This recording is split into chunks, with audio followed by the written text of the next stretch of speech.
Hello दोस्तों। क्या आप सोचते हो कि काश आप अपनी लाइफ की ऑब्स्टैकल्स और फ्रस्ट्रेशंस से और अच्छे से डील कर पाते? क्या आप अपनी लाइफ को और बेटर करने के लिए अपनी पर्सनल लाइफ और प्रोफेशनल लाइफ को और बैलेंस करना चाहते हैं?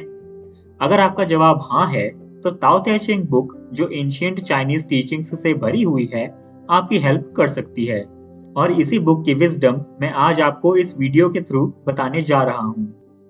कुछ इंपॉर्टेंट लेसन्स जो ये बुक हमको सिखाती है, वो है कि हम अपनी मिस्टेक्स से कैसे सीखें, लाइफ में आने वाली ऑब्स्टैकल्स को कैसे हैंडल करें और कैसे कंपटीशन को एक अपॉर्चुनिटी की तरह लें, जिससे हमें और लाइफ में जिसके साथ हम इंटरेक्ट कर रहे हैं उन्हें भी बेनिफिट मिल सके।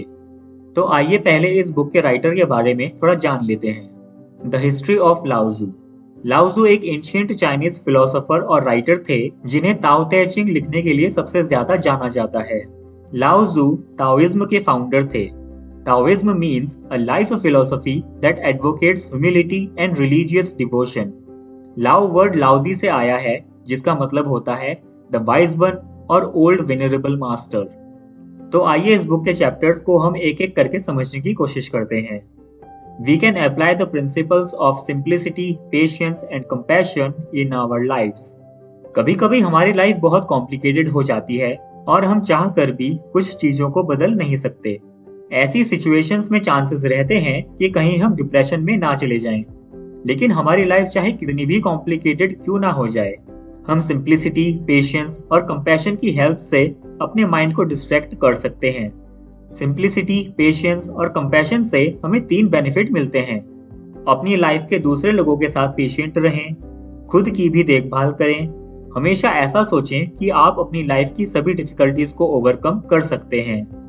The concept of Tao is our guide. Tao का मतलब होता है रास्ता, लेकिन इस बुक में ताओ को सिस्टम ऑफ मोरालिटी से भी डिस्क्राइब किया गया है। लाओजू कहते हैं कि हम ह्यूमंस को आज़ादी होती है कि हम जैसा मर्जी वैसा सोचें और करें, जिससे हम लाइफ की नेचुरल पाथ से डिविएट हो सकते हैं। लेकिन अगर हम नेचुरल वे में ही अपनी लाइफ स्पेंड करें, तो हम फिर से अपनी लाइफ को बेहतर बना सकते हैं। इसका मतलब है कि ऐसा ना हो कि हमारे एफर्ट्स और अचीवमेंट्स हमारी ईगो को बढ़ा दें, बल्कि हमें कोशिश करनी चाहिए कि हम ऐसा ना सोचें कि हम दूसरों से बेहतर इंसान बन गए हैं। Jing, qi and shen should be in balance. Jing, qi और शेन 3 ऐसी चीजें हैं जो हमारी लाइफ में होनी ही चाहिए।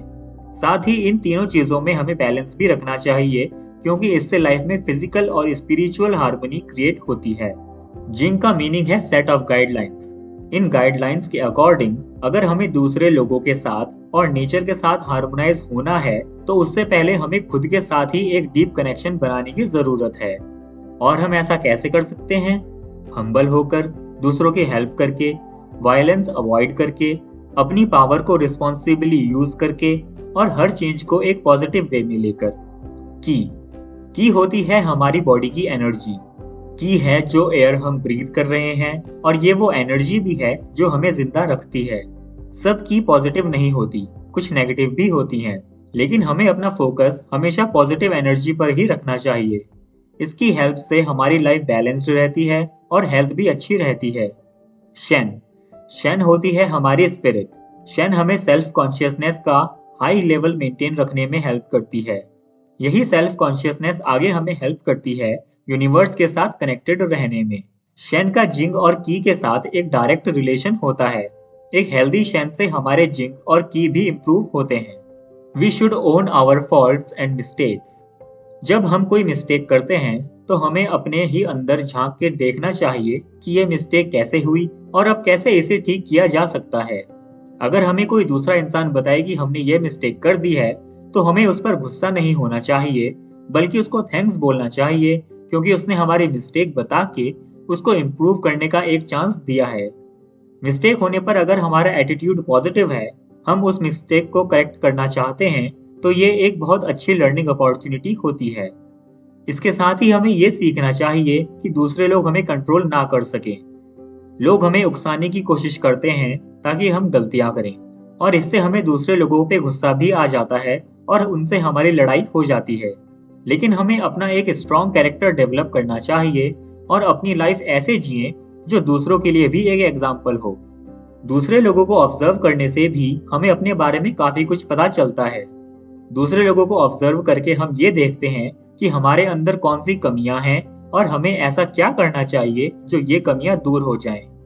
अपनी मिस्टेक एक्सेप्ट करने से ऐसा हो सकता है कि हमारी ईगो हर्ट हो जाए, लेकिन यही बात हमें इतना वाइज भी बना देती है कि हम ईगो हर्ट होने से परेशान ना हो।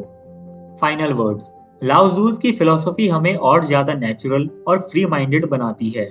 अगर हमें अपनी लाइफ को इम्प्रूव करना है तो हमें नेचर से जुड़े रहना पड़ेगा और इसके साथ हार्मोनी में भी रहना पड़ेगा।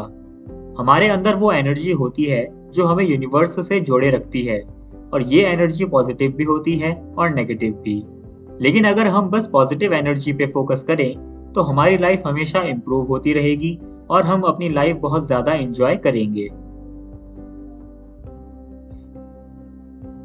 अगर ये वीडियो आपको अच्छा लगा है तो प्लीज़ इस चैनल को सब्सक्राइब कीजिए। Thank you for watching. Good bye.